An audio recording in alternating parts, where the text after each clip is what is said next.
Welcome back to Enter the Metaverse podcast. Today on our podcast, we have our special guest, Terry Tucker, who has a long list of experiences in different fields of work.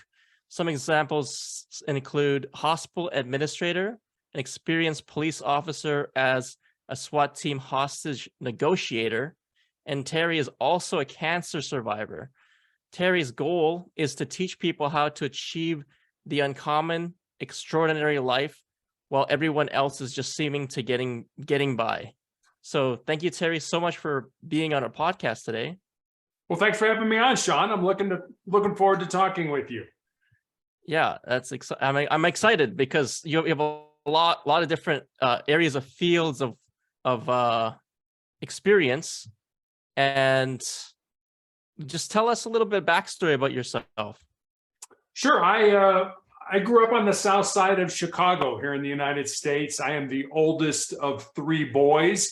You can't tell this from looking at me or from my voice, but I'm 6'8" tall, and I played college basketball at the Citadel in Charleston, South Carolina. I was actually the first person in my family to graduate from college. And I remember when I did graduate, I moved home and I'm really going to date myself now. This was long before the internet was available, but I moved home to find a job. And, I was all set to make my mark on the world with my newly obtained business administration degree. And I look back now and realize how little I knew about business just because I had a degree. Fortunately, I was able to find that first job in the corporate headquarters of Wendy's International, the hamburger chain, in their marketing department. Unfortunately, I ended up living with my parents for the next 3.5 years as I helped my mother care for my father and my grandmother, who were both dying of different forms of cancer. Professionally, as I said, started out at Wendy's, then I moved to hospital administration, and then I made a major pivot in my life and became a police officer. And you mentioned that I was on the SWAT team as a hostage negotiator. After I got out of law enforcement, started my own school security consulting business, coached girls high school basketball, became an author in 2020. But for the last 10 years, I've been dealing with this very rare form of cancer, this rare form of melanoma. And then I guess just finally, my wife and I have been married for 30 years. We have one child, a daughter, who's a graduate of the United States Air Force Academy and is an officer in the new branch of the military here in the United States, the Space Force. The Space Force. Oh, I have a lot of questions about that. You said are you still dealing with the cancer? I do. I am. I have tumors in my lungs now that I get treated for every 3 weeks. I just came off a treatment last week, so I'm kind of in that 2-week period where I'm healing and my blood counts are improving and coming back to normal and things like that. And I've been doing this trial drug for 2 years now. So that's been my regimen for the last 2 years. 2 years. So how long? You said it's 10 years since the beginning of the cancer. You've been fighting cancer. So when you first discovered it, what stage were you in? I was in actually stage 3B. I had a callus that broke open on the bottom of my foot, right below my third toe. And at the time I was coaching basketball. And so I didn't think much of it because as a coach, you're on your feet a lot. But after a few weeks of it not healing, I made an appointment and went to see a podiatrist, a foot doctor friend of mine. And he took an x-ray and he said, "Terry, I think you have a little cyst in there and I can cut it out." And he did. And he showed it to me. It was just a little gelatin sac with some white fat in it. No dark spots, no blood, nothing that gave either one of us concern. But fortunately or unfortunately, he sent it off to pathology to have it looked at. And then 2 weeks later, I received a call from him. And as I mentioned, he was a friend of mine. And the more difficulty he was having explaining to me what was going on, the more frightened I was becoming, until finally he just laid it out for me. He said, "Terry, I've been a doctor for 25 years. I have never seen this form of cancer. You have a rare form of melanoma, which most people think of as a skin disease that's usually attributed to too much exposure to the sun. But this is a rare form that appears on the bottom of the feet or the palms of the hands." And he recommended I go to MD Anderson Cancer Center in Houston, Texas, to be treated, which I did. And they were able to tell me that it was stage 3B because I had one lymph node in my groin that had a microscopic amount of the tumor in it. So been dealing with that, like I said, since 2012. 2012. Now, that has any of the cancer gone away, or is it like different? There's different forms now. There's not different forms. It's still melanoma. So initially, I had the tumor removed on the bottom of my foot, and I had all the lymph nodes in my groin removed. And then I was put on a 5-year regimen of a drug, really to kind of keep the disease from coming back. Melanoma 10 years ago was pretty much a death sentence. They didn't have a whole lot of therapies or drugs to take care of it. So they put me on a drug called interferon that I took a weekly injection of.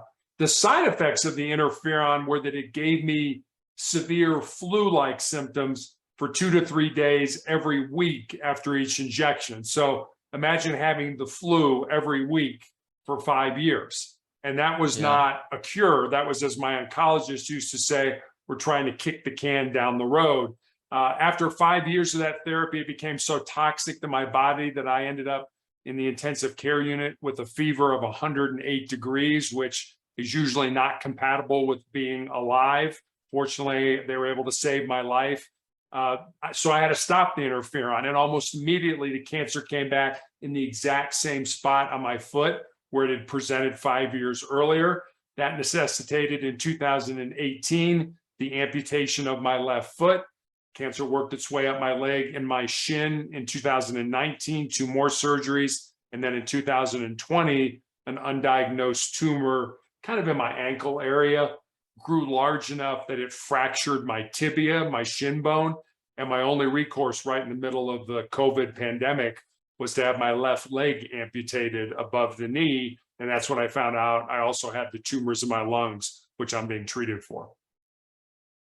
Man, you've been through a lot, Terry, and I my sympathy goes to you because I thought I had it bad. And well, amputation, I'm afraid of that for a lot of people who don't exercise much, but you seem to be pretty, in athletic, but you just had unfortunate circumstances that I mean, amputation, that must be scary to have. So you still have like one leg, right? Okay. Correct. I have my right leg. Right leg. Okay. Oh, that's heavy. That's heavy. Well, it was heavy certainly during imagine. COVID because literally on the day of surgery, my wife dropped me off at the hospital. I was not allowed to have anyone with me. I was literally the only surgery that day. So if you can imagine a big room, with different bays in it, where normally the bays would be filled with all kinds of people having different surgeries, I was the only person in that bay, and I was the only surgery scheduled for that day. My doctor had to actually get special permission to do the surgery. I mean, my leg it was broken, and it was broken because of a tumor. It wasn't, you couldn't set it and put it in a cast or anything like that. It wasn't going to get any better. So really, we didn't have any choice. And I should have been in the hospital for a week to learn, how to use a walker and a wheelchair and how to function with one leg. But my doctor was like, because of COVID, we're going to keep you in for 48 hours. That's the bare minimum. So learn everything you can from your therapist in that 48 hours, and then we're sending you home. Yeah, they like to rush people out right away, especially during COVID. But even now, like COVID's like not over, but Right.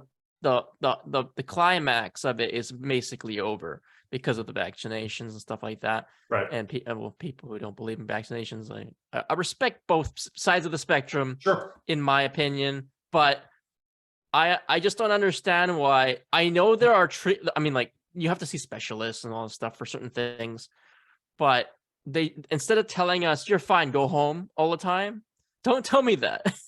Tell me, oh, you should see a specialist, you should see this doc. Like, tell me where to go. Don't just send me home, like saying that it's fine and I might die tomorrow because I went home.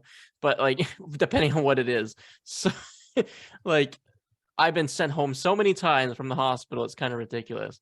But yeah, I deal with a lot of health. I'm not gonna really get into my problems unless you want to ask about it. I But do. I'd I be had a question. curious. Well, I've been dealing with IBS, which is Irritable irritable bowel bowel syndrome. Yeah. syndrome, since Uh-huh. 15 years of my life, since I was 15 years old. And it got really, really bad. It like peaks and flows. But like now I discovered a supplement was it last year? I think it was last year, in the year last year, that basically helped like 90% of my symptoms. So like better normal stools and stuff like that. Mhm. But then I developed more of a like kind of like what's the word? Urinary tract infection. But UTI. it's more Okay. it's kind of like a UTI, but it's not that. It's because they don't even know what it is. So having issues like similar symptoms to UTI. Okay. So I've been having that recently, but I had surgeries before, like a minor surgery, but it could be life threatening. Wolf Parkinson White. Do you know what WPW is? No. Yeah, so Wolf Parkinson White is where you're born with electrical circuit in your heart. Okay. So what that is where your heart, it's basically the thing that keeps your heart pumping and alive because it's the electricity of your heart. But I was born with two circuits. So my resting heart rate should normally be anywhere from 60 to 80. Normally, that's what they say. But mine was more like 80 to 100, maybe over resting. And when I'm active, every time I went to a gym and they would do like a heart rate monitor, like, what's wrong with this monitor? Give me a new monitor, put it on him, and then I'd be like barely working out, just on the cardio, on the treadmill or something, and it'd be like 140, 150. But that should be when you're really pushing your limits. And I'm just starting to work out and I'm already that high. So they had to do an ablation on my heart, which is where they go through my groin and my leg, and they go through a vein and they zap the circuit. So Mhm. they did that, and of course I'm still alive, so I'm still here. But it's not like it's that painful, or I don't remember anything. I think they didn't put me under sedation, they said, but I think I was sedated. I don't know. I passed out. So Kind of conscious yeah, sedation, so to speak. yeah, I think so. And then I woke up the next morning and I'm like, not the next morning. I was still there. I think I woke up a couple hours later and I'm like, oh, they're like, oh, you can go home now. So that was one of my procedures. I had 2 colonoscopies done. I think that's a piece of cake to me. Yeah, that's not a issue. I think people are scared of certain things, but when they get it done, then they're like, oh, that wasn't so bad. Yeah, So, with colonoscopies, it's more the prep than it is the procedure, yeah, kind of having to yeah, clean yourself out. yeah. That I mean, I don't remember it being as bad as the second time. Like the first time, I don't remember it, but the second time, I'm like, this is like torture.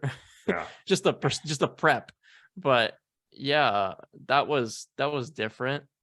I have a question about your injections that you're doing. Now, is it a similar treatment to chemo? No.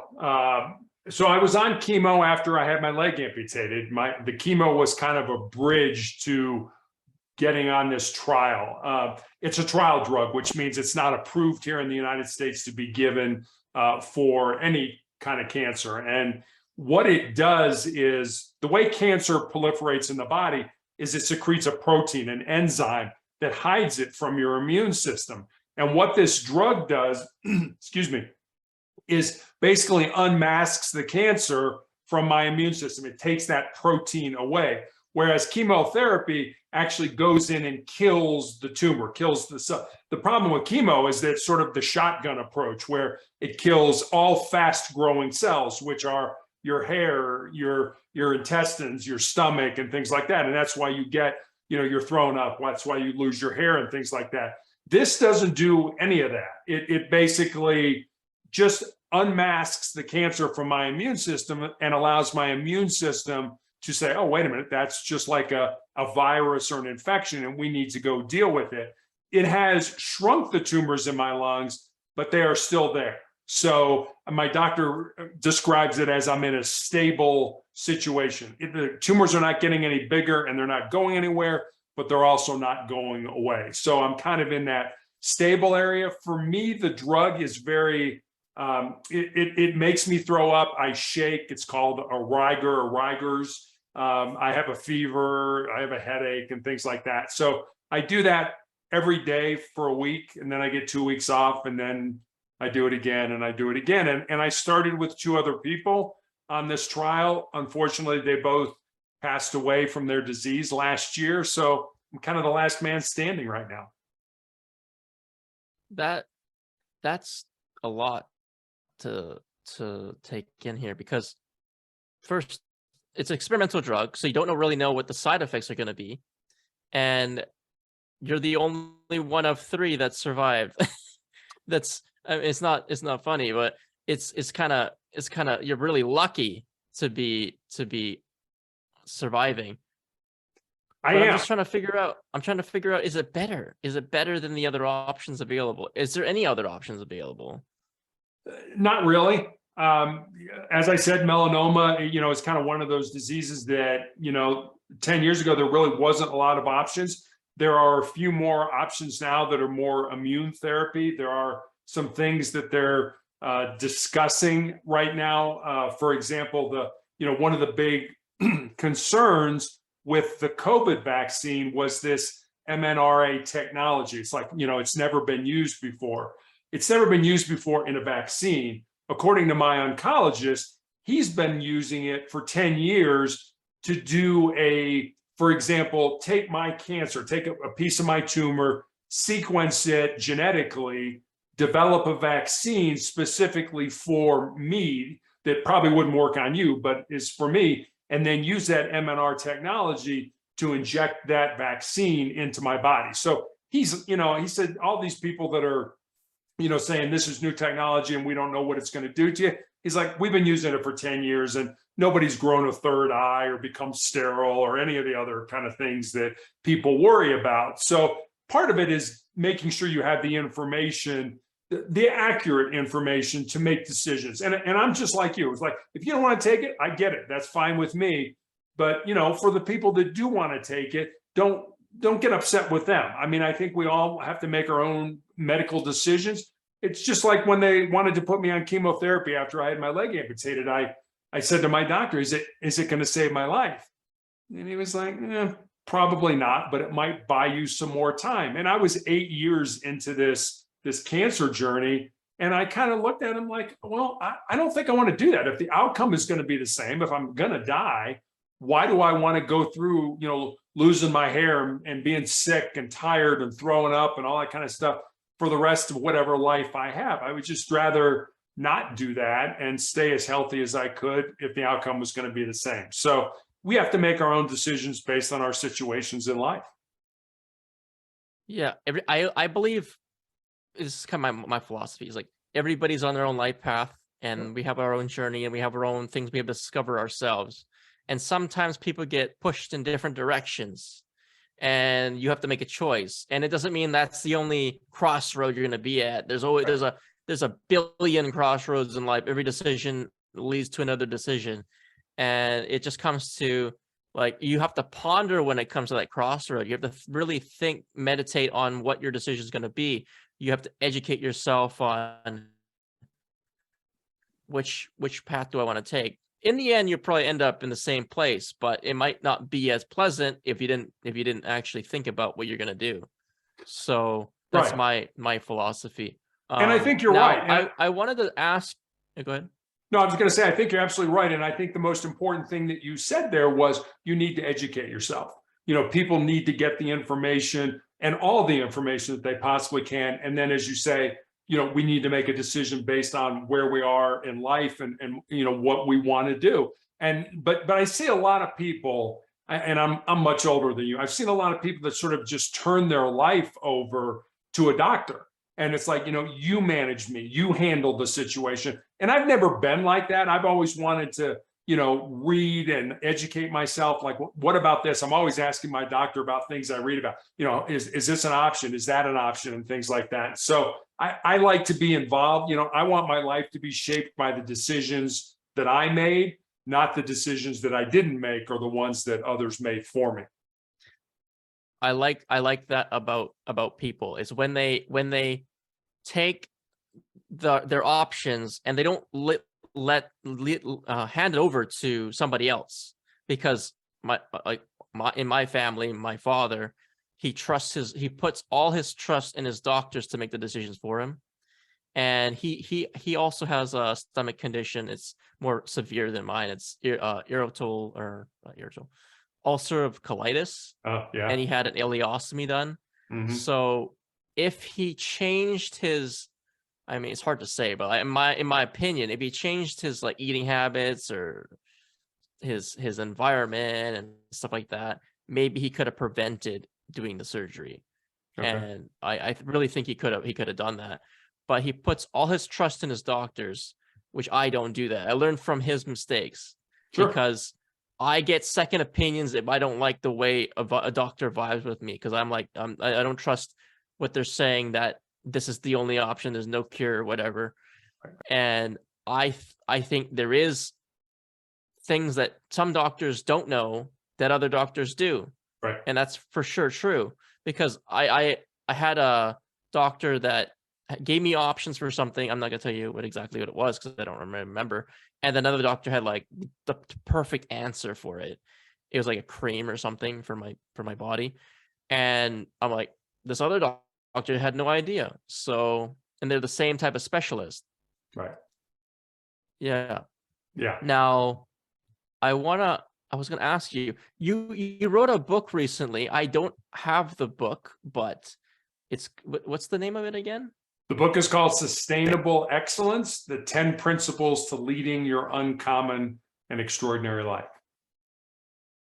Okay. Now, where can I find this book? Is there an audiobook version as well? There is not. An audiobook, part of it is cost, and an audiobook runs you, depending on whether you do it yourself or you hire somebody, with a much better voice than I have to do it, can run several $1,000s. So there's an ebook version, and then there's a hardcover and a paperback version. And you can get it anywhere. You can get a book online: Amazon, Barnes & Noble, Apple iBooks, pretty much anywhere online you get a book, you can get Sustainable Excellence. Usually I go over people's books before I bring them on the show, but I didn't go over yours.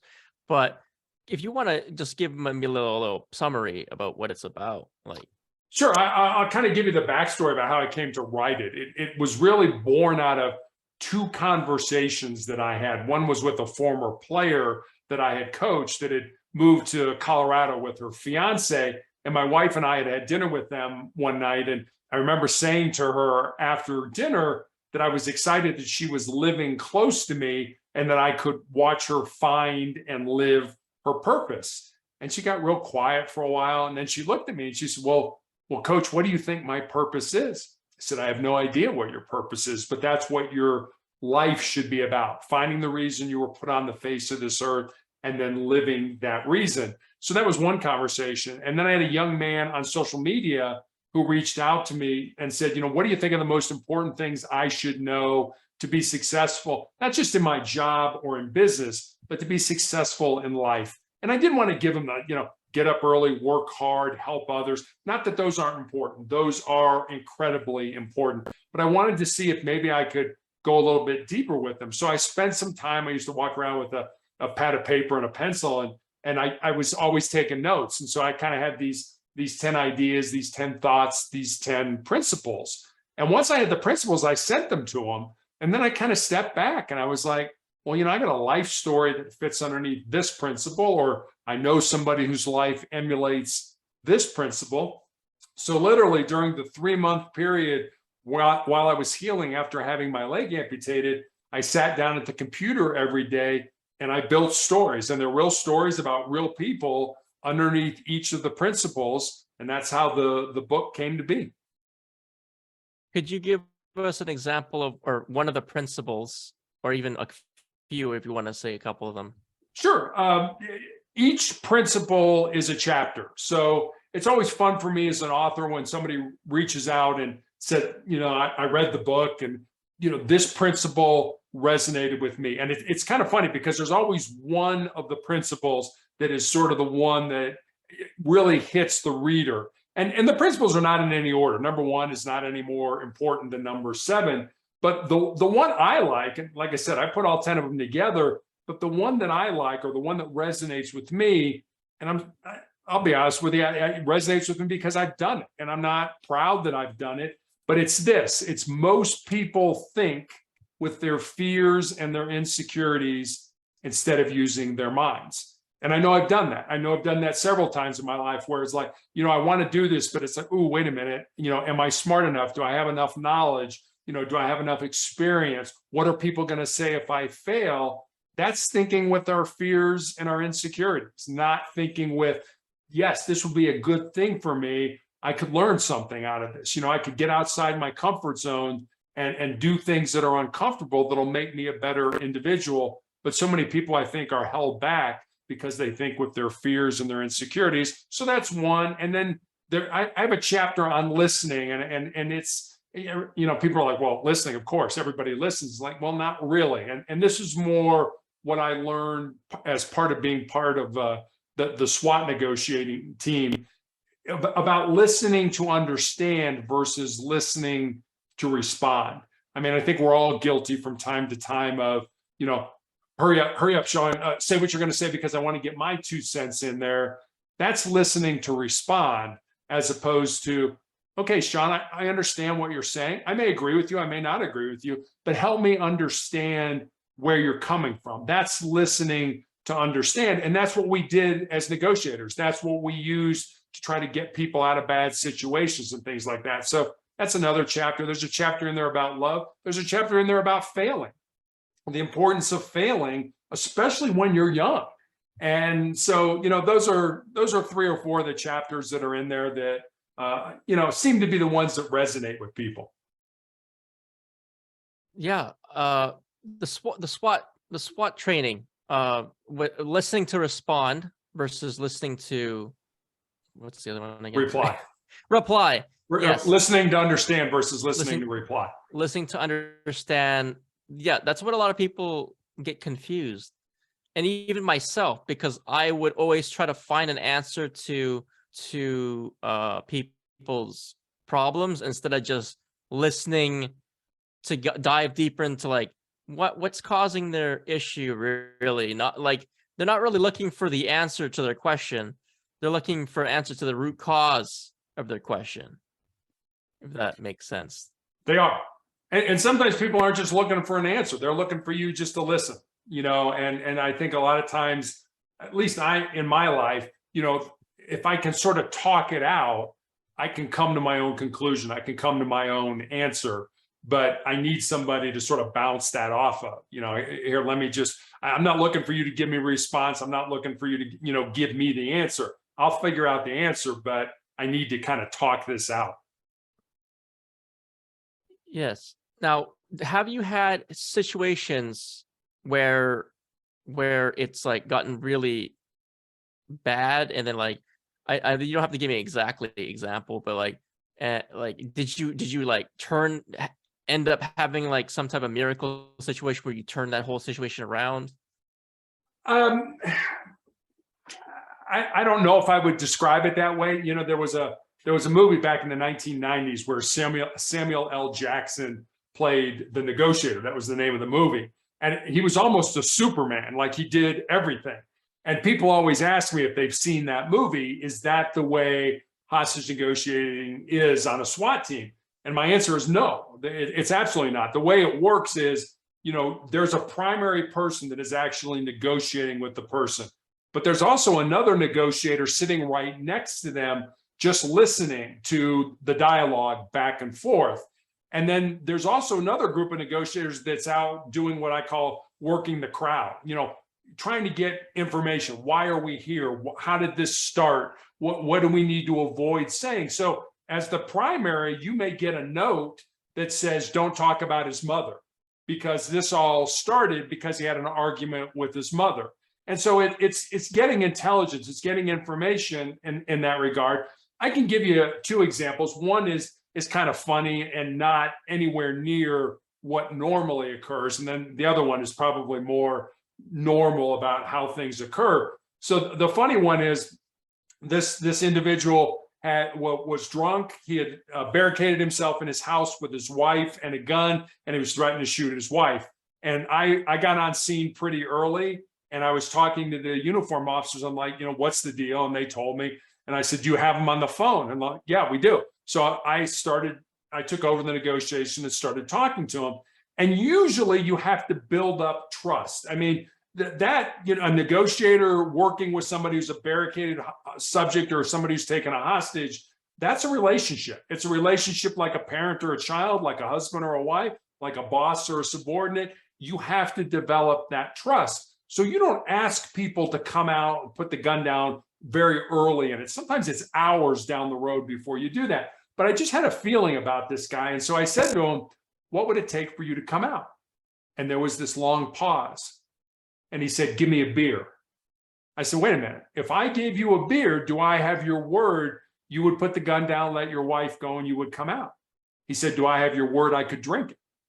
I said, yes, you have my word. Do I have your word that you will come out? He said, yeah. So I gave one of the officers $5. I said, go down to the store, buy a beer. The tactical team put it on the front porch. I called them back and I said, your beer's on the front porch, but you don't get it until your wife comes out. You put the gun down and you come out with your hands up. He said, do I still have your word that I could drink it?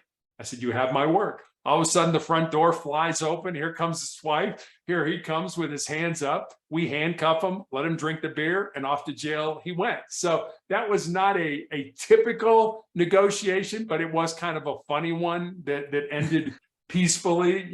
Obviously he went to jail, but for the most part, everybody got out, in one piece.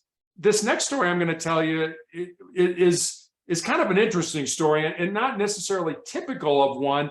But this individual wanted to commit suicide. And so probably about 8 o'clock at night, he started and he cut his wrists. And that didn't work for him. And somehow he got the idea that it would be a good idea to turn the gas on his oven and stick his head in the oven. And so he did that. Well, that didn't work either. And then he called one of his relatives, and his relative called the police, and we end up getting on scene. And it's now, probably 2 o'clock in the morning, 3 o'clock in the morning. And he has a gun. He's going to shoot himself. And I was talking to him, and it got to a point where he was like, I'm really tired. I'd like to come out. And I said to him, look, that'd be great. If you come out, I will come down to the scene and we'll talk face to face, because we were talking over the phone at the time. And I said, but put the gun down, but bring the phone with you. And that way we can talk. And when you get outside, the tactical officers will tell you what to do. They're going to handcuff you. They're going to put you on the ground. But after that, I'll come down to the scene. He said, great. Well, he ends up hanging up the phone, which is not a big deal because we're conditioned that when a conversation is over, we normally or naturally hang up the phone. But about 20 seconds later, one of the tactical officers comes on the radio and said, we heard a gunshot. And I thought, oh my gosh, you didn't. He did, shot himself in the head. But he shot himself at such an angle that the bullet went in underneath the skin right here on his temple, went around his scalp, around his skull, and came out the other side. Never penetrated his skull, never penetrated his brain. So here's a guy who 3 times in the course of probably 12 hours had tried to kill himself. And it's like, nope, that didn't work. Now, it was incredibly bloody. Anytime there's a head injury, it bleeds a lot. But in terms of severity, it was not a very serious wound. They took him to the hospital and got him stitched up and then got him some help. But 90% of the time, we were successful at getting people out. But about 10% of the time, the people realized they were probably going back to prison, because we went after, somebody call in and say there's a homicide suspect and he's holed up in this apartment. We'd surround the apartment, try to talk him out. Sometimes they were like, look, I know I'm going back to jail and I'm not going to do that. And they chose to end their life. And while that's tragic, and don't get me wrong, don't think I'm callous about this, I never lost any sleep over it. Because 1, I knew I did the very best job to try to get them out safely. And 2, I knew I worked with good people and we were all doing what we could to help that person. But 3, it's their decision. I mean, they're the one with the gun. They're the one that's barricaded. They're really the ones who are going to decide how this ends. So, like I said, 90% of the time we got the people out, but 10% of the time the people made the decision to end their life.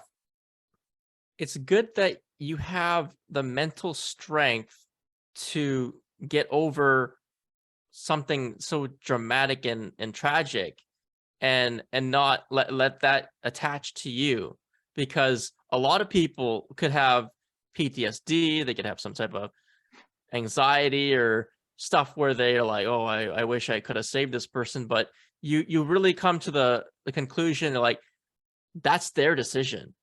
And that's truly what it is. It is their decision, and you did your best. Like, that's another thing. I read this book. It says one of the laws in that book was do your best all the time, and that's all you can do. Like, basically, that's what you do. Right. Right. And one of the other things we never did with people is we never lied to them. You know, people would say to us, hey, I'll come out, but you got to promise me I'm not going to go to jail.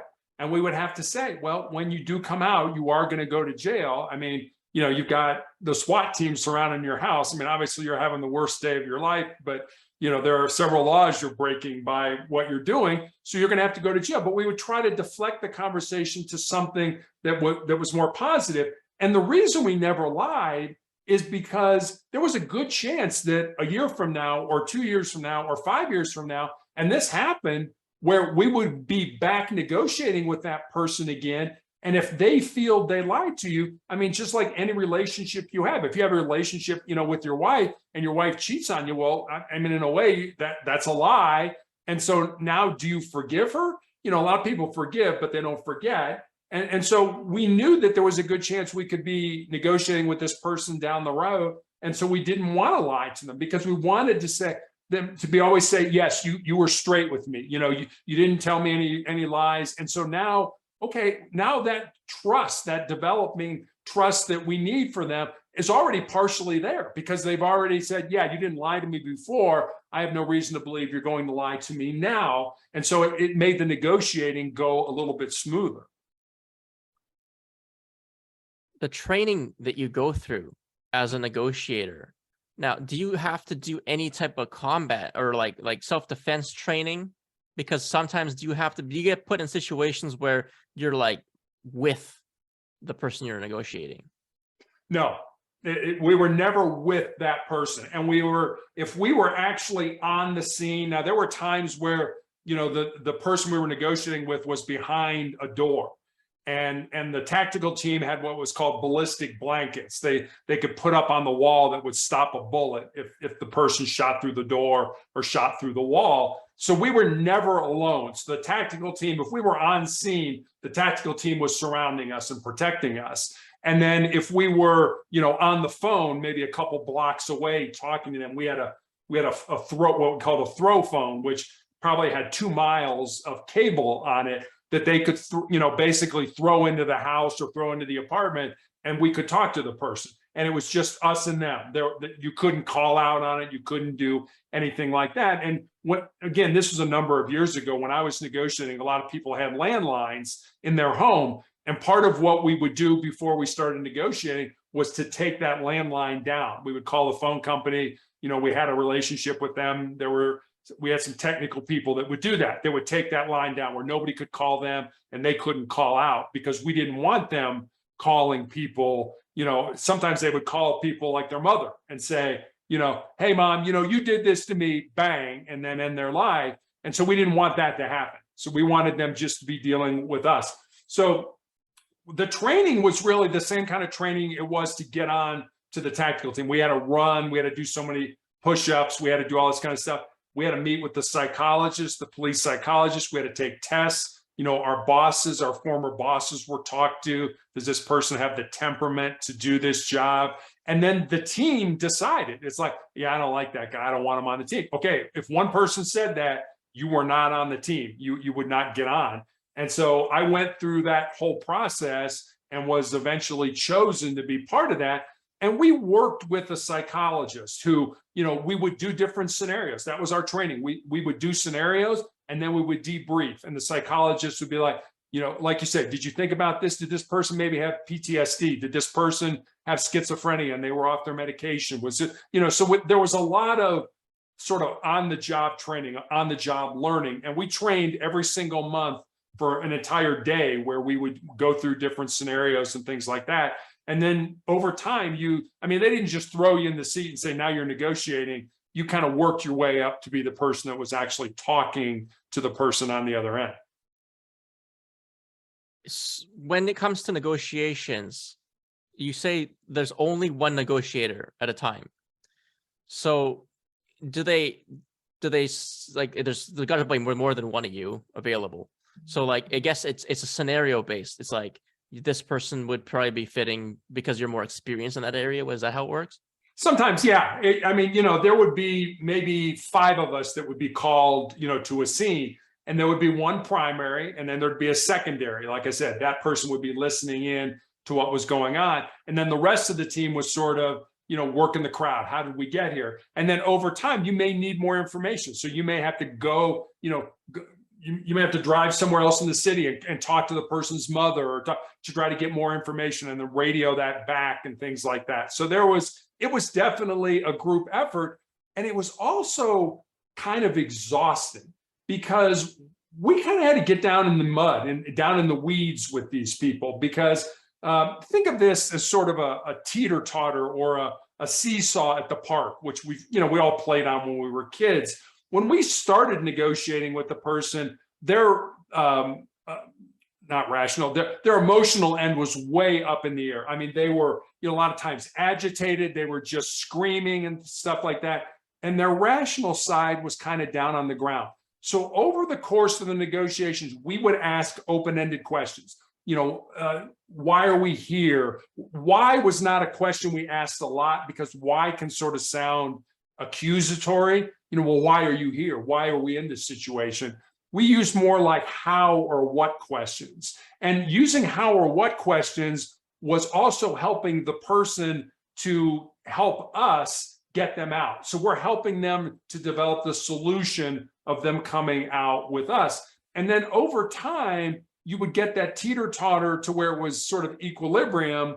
And then eventually you'd get it to where their rational end was up in the air and the emotional end was down on the ground, because we all make better decisions using our rational brain as opposed to our emotional brain. But somebody might say to you, I'm pissed off as hell with my mother. And now if you came back and we would parrot that back to them, it's like, so you're incredibly upset with your mother. Now, if we said that, yeah, we matched that emotion with what they said. But if we said something like, you seem like you're a little upset. Oh, we totally missed that. We totally missed it. They're more than a little upset. They are pissed as heck with their mother. So we had to basically mirror that emotion with them. And that got kind of exhausting over, 3, 4, 5 hours that we're negotiating with the person. Yeah, that could go on for a long time. Negotiation. Like, does it last more? Like, if there's a group of people you're negotiating with, can it last like days, or like usually, I guess, like, is there like a max cap? I don't know how that works. Could it? Yes. Did it usually? No. We were, on average, we were pretty good at what we did. We had trained with the FBI's hostage negotiation team. We trained with LAPD SWAT and things like that. So we were pretty good keeping, on average, 2 to 3 hours. Now, sometimes it could go 4, 5, 6 hours. And there were a lot of times where, you'd spend a couple hours over here talking about something, but the real problem was over here. And those 2 hours were basically spent getting that person to trust you. And the other thing, we never gave something without getting something. So somebody might say, I need a cigarette. Like, okay, we'll give you a cigarette. Give us a magazine out of your gun, or give it, so we were never going to give you something without getting something in return from you. So, and sometimes it could be, give me a cigarette, give me a bullet. It could be that simple, but usually it was something a little more like, give me a magazine out of your gun or something like that. That's very smart, because the negotiation of give and get, and that, like, it plays out really well. It does. Now, I was going to ask a question about your daughter if you wanted to talk about Space Force. I don't know how classified that is, but Very. yeah, I think it would be. But like, how do you? Is she at like in like like is it like more like outer? Is she an outer space astronaut type of thing, or like more like just protecting the airspace? I guess the best way to describe what she does is she flies satellites. So all the Oh, satellites that are around the globe, for all kinds. I mean, there's a whole group in the Air Force that is dedicated to the whole GPS satellite array that's around the Earth, and that's all they do. They concentrate on those satellites, make sure they're functioning. If they're not, can they hand it off to another satellite while that one gets fixed and that kind of stuff. So that's one group. But she deals more with the military satellites. I don't know a lot of what she does because, quite simply, she cannot tell me what she does. She has one of the highest security clearances in the military, and as a result, she doesn't tell us a lot, or she can't tell us a lot of what she does. yeah, I kind of expected you couldn't really tell me too much about that, but it's I can very tell you if I interesting. knew. I just don't know. Yeah, So. yeah, it's very interesting because I didn't even know I would ever meet or know like somebody acquaintance to that type of work. Now, I kind of am. On my spare time, I do Twitch streaming. Mhm. Now, I don't know if the SWAT is all up to date in every single state, but they had some issues before of false people calling and making threats. Now, not just related to Twitch, but like that type of scenario where you get like false threats and then Swatting. swatting, where people get swatted and they're like, then people could get killed from that because it's a false accusation. People Now, have, yeah. yeah, people have gotten killed because of how false the accusations are. How does the procedure go when you're in that type of situation, like when you're like getting into like the SWAT team is gonna break down someone's door, and before they have to have like a hesitation before they pull the trigger, you know? They do, and I mean, and it's not like that. It's not like we just show up and kick your door in and come in with these big guns and all that kind of stuff and start shooting. It doesn't work that way. I mean, it's all about taking your time if you can. And usually, we would get there. I never experienced a swatting incident when I was on, but I'm sure there are procedures in place that you don't know. I mean, you just get somebody that calls in and says, hey, this guy, I know I saw through the window, he's holding his wife, he's got a knife to her throat or something like that. We would not rush in on that. We would not kick in the door. We would try to make contact with them. I mean, obviously, we'd surround the place. We put the lights on. So, I mean, it's the police. And we would either try to negotiate with them over the phone or even using, the PA system in the car. It's like, hi, this is the police. Please come out. And if we ask you to come out, just do it. I mean, we're probably going to handcuff you and all that kind of stuff. But then you can slow things down. You can slow the situation down. And it's like, okay, what's going on here? We got a report that your husband was holding a knife to your throat. No, that didn't happen. And then you sort of, then it's turned over to detectives to say, okay, where did this come from? Where did we get this call? Can we trace it back? Why did you, try to find the individual? Why did you say that? You don't even live next door to them. How would you know that? Things like that. And, if it's found out you made a false 911 report, there's all kinds of crimes that you can be charged with that definitely will ruin your day. So like I said, we just don't go kicking the door in just because somebody said, somebody's holding a knife to somebody's throat. So, But it has happened in the past where people have got swatted and they have, because maybe they got headphones on, they can't hear people being called from outside, so they have to break the door down or something like that. But I guess of course, there's a level of training, and you have to like take your time. Like you said, you have to check every area in the scenario, be like, this doesn't seem like a threat so far, so maybe. But you always have to keep your wits about you too. You do. And a lot of the, early on, a lot of the issues were, it's the middle of the night, somebody calls it in, the SWAT team responds, you're asleep. And all of a sudden you're woken up, you hear something, you grab your gun, you go outside, and you end up getting shot because you've got a gun. And, I mean, we all know how we are when we wake up from a dead sleep. We're foggy, we don't hear things are, and you end up getting shot. So, shooting somebody is, from law enforcement's perspective, the last thing you want to do. So could you use a beanbag round? Could you use, less lethal, a taser or something like that? I mean, obviously you got to get a little bit closer and things, but, they have shields that are bulletproof. They have, like I say, ballistic blankets and things like that they can use to protect themselves. And so they don't just like, oh, the guy's got a gun, I'm going to, blow him away kind of thing. Is he displaying it in a threatening manner? I mean, is he, pointing it at you? And most people, even when they come out of a deep sleep, if you walk outside and the red and blue lights are going, they're not gonna, they're like, well, wait a minute, maybe okay. And people are giving them commands to do things. Again, we're trying to de-escalate. We're not trying to hurt somebody. We're not trying to kill somebody. We're trying to get people out as safely as we possibly can. Yeah, I think having a good attitude towards law enforcement, well, most can agree with this, at least I think, is going to help you in the long run when you're having accusations. Just keep a good attitude, and you'll get out there faster than not having a bad attitude.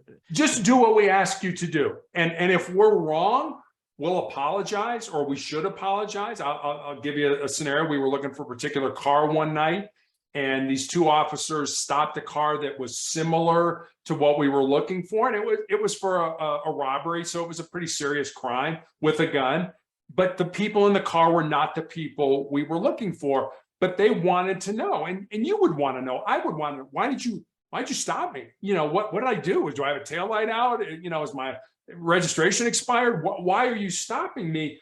And I think it's incumbent upon law enforcement, upon us to explain to people. It's like, look, we were looking for a car that was similar to yours. You are not the people we're looking for. Thank you very much for your cooperation. You're free to go. Have a safe night. Well, people understand it. Oh, okay, my car matches the description of somebody you're looking for. You just didn't stop me because I'm black or I'm brown or I'm a woman or I'm in the wrong neighborhood or whatever thing like that. There really was a reason that we were stopped. And we would, I think, be better served in law enforcement if we'd spend more time explaining to people why we did what we did. Now, it may be a dynamic situation and you can't explain. You've got to put them on the ground at gunpoint and put them in handcuffs. But once that's done, once everything is slowed down, now you can say, hey, the reason we did this is because your car matches the description. It was 3 people in a car. There's 3 people in your car. They had a gun. They shot at somebody. We brought you out at gunpoint. It is not you. I mean, those handcuffs come off just as fast as they go on, and we can apologize to people. But sometimes we have to do what we have to do for our safety and the safety of other people. You may not like it. You may not like being put on the ground and being handcuffed. But like I said, we can take those off and explain to you why we did it and apologize and send you on your way. That's good. Yeah. That you get to the negotiating with law enforcement. Sure. Now I was thinking of something and I totally forgot, but what about your other experiences besides SWAT? Let's change the subject now. Besides SWAT, besides what we talked about, what other experience do you have? Well, I know you're going to laugh at this, but within law enforcement, I was an undercover narcotics investigator, undercover drug person. So I bought drugs from people. I sat on houses, developed a case, got a search warrant, had SWAT kick in the door and stuff like that. That was something I did. Like I said, when I started out in business, was at Wendy's in the fast food industry. For a number of years, kind of in their heyday, switched to hospital administration, did that for a number of years, had my own school security consulting business where I worked with private independent schools around the United States to improve their physical security. Like we talked about me becoming an author, as a girls basketball coach. That was something that was interesting. I mentioned that I'm 6'8" and played basketball in college. I have a brother who's 6'7", who was a pitcher for the University of Notre Dame's baseball team. Another brother who's 6'6", who was drafted by the Cleveland Cavaliers in the National Basketball Association. And then my dad was 6'5". So, I used to sort of joke that if you sat behind our family in church growing up, there wasn't a prayer's chance you were going to see anything that was going on, in front of you. But our 5'8" mother was the boss. And, it's kind of funny, when I went to my high school in Chicago was an all-male, all-boys Catholic high school. When I went to college, it was an all-male environment. So I think it was kind of God's way of having a sense of humor that, when my wife and I had a child, it was a daughter. I remember, going to the doctor with my wife. He's like, "Do you want to know what the sex of the baby is?" Like, "Oh, absolutely." It's like, "Well, you should buy pink." And I was like, "No. Don't know anything about raising a girl. Please, keep it in there till it's done." I have no idea. But, like everything else, there's no manual that comes with raising a child. You do the best you can and hopefully give them the best life that you're capable of giving them. I am nowhere near ready to having a child. Can you guess how old I am? I look way younger than I am. I'll say you're in your 30s somewhere. Just 30. Just 30. Okay. Yes. So that was close. Good guess. That's close. You But do yeah, look younger than 30, though. Yeah, I have that effect on I guess it's my genetics. But your genetics is pretty crazy. Everybody's over 6 foot, basically. Yeah. 6'8", 6'7", 6'6", 6'5". We were all within an inch of each other. I'm jealous. I wish I was that tall, and maybe it'd be easier to find a girlfriend or something like that. But I don't know. Hey, it's your personality. It's not your height. Yeah, well, that's what they say until like, "Oh, I thought you'd be taller." I'm still a nice guy. You should date me. Go out with me. See what this goes. Yeah, hopefully that works out. Now, coming to your books, you're an author. How many books have you written? Just one?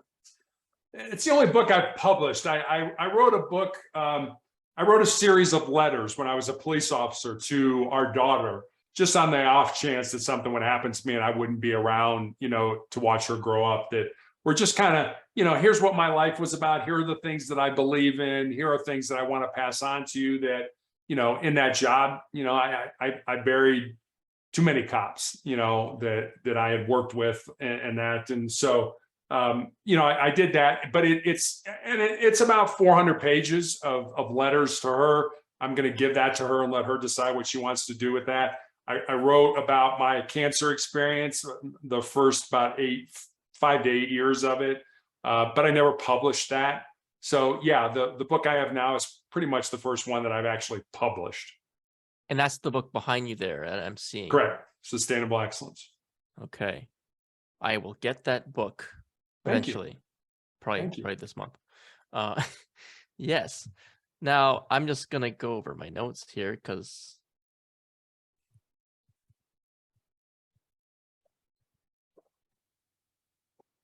embrace the long pauses. Hey, silence was something we used as negotiators. Yes, it's good. It's good. It is.